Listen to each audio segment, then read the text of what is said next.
magandang gabi po sa inyo mga ka-farmer. Let's go farming na po. 10 days na po yung ating mga alagang sisiw. Ito po yung niload ko nung nakaraan. Ito na po sila. Iba talaga kapag sa cage type binrooding malinis. Unlike dito sa ating malaking kulungan, kasi po ang gamit ko po dito ay pagkalagay ko po ng first day ng karton, pag dumumi po sila, pinapatungan ko na po yun ng bualaw. Kaya nangyayari, medyo dumudumi po yung balahibo nila, pati dibdib nila.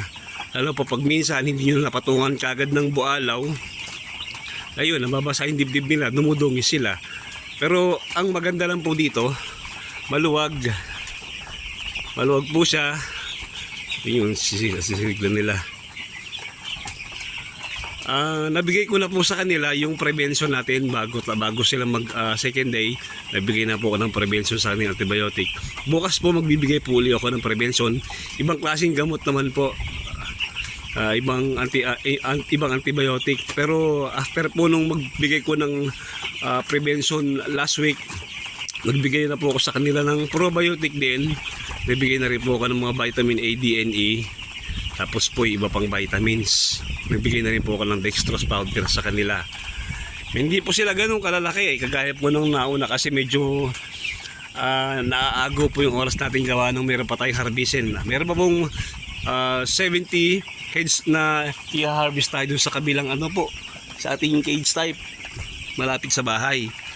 Meron pa pong 70 plus po doon i-harvest. Kaya kumbaga hati yung oras natin. Pero okay naman po, kung titignan nyo sila, maganda yung kanilang timbang, maganda pati yung hindi makapal yung balahibo nila. Tingnan nyo, labas na labas yung laman. Pag titimbangin po yan, panigurado papasok naman po yan sa daily weight gain nila. Pero may mga naiiwan talaga, hindi may iwasan. May mga naiiwan tayong mga sisyo, pero nakakahabol naman po yun. Ang ginagawa ko po dyan, bumabawi na lang ako pagdating ng mga third week. Hanggang sa mga 4th week yan, bakbaka na po ng pakain yan para makahabol sa timbang. Yung kabila pong kulungan ko, nakapag-harvest po ako, nasa 28 days pataas na.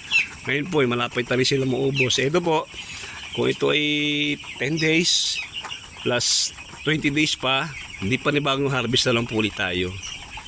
Ang init po ng panahon ay napakalaking tulong sa atin para yung pagbubrooding natin ay hindi masyadong mahirap.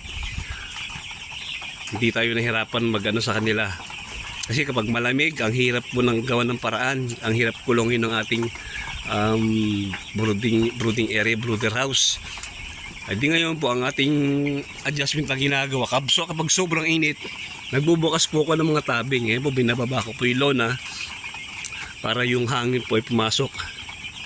Expected ko po, pag itong lahat ay nagtuloy-tuloy, mapupuno niya po yung buong kulungan natin.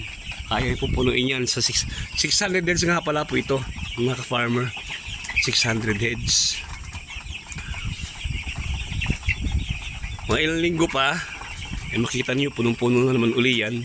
Panibagong adjust na naman tayo ng ating pinaka-divider para maluwag para sa kanila. Ang pakain ko po sa kanila ay chick booster. Siguro mga ilang araw po mag-starter na rin po ako.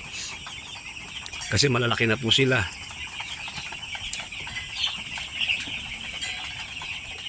Halos umuubos po sila ng mahigit kalating sako sa isang araw. Ay expected natin maraming feeds itong kakainin. Pero meron naman talaga mga sisyo na pagdating nila ng mga 23 days pataas, mabilis na sila lumalaki, maski hindi sila ganun kalakas kumain.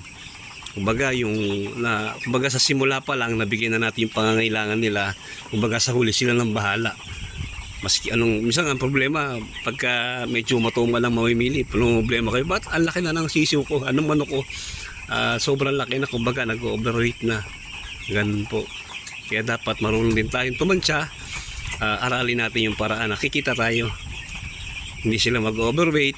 Ang pinakamaganda po talaga dyan, maaga pa lang maghanap na kayo ng pagbibentahan.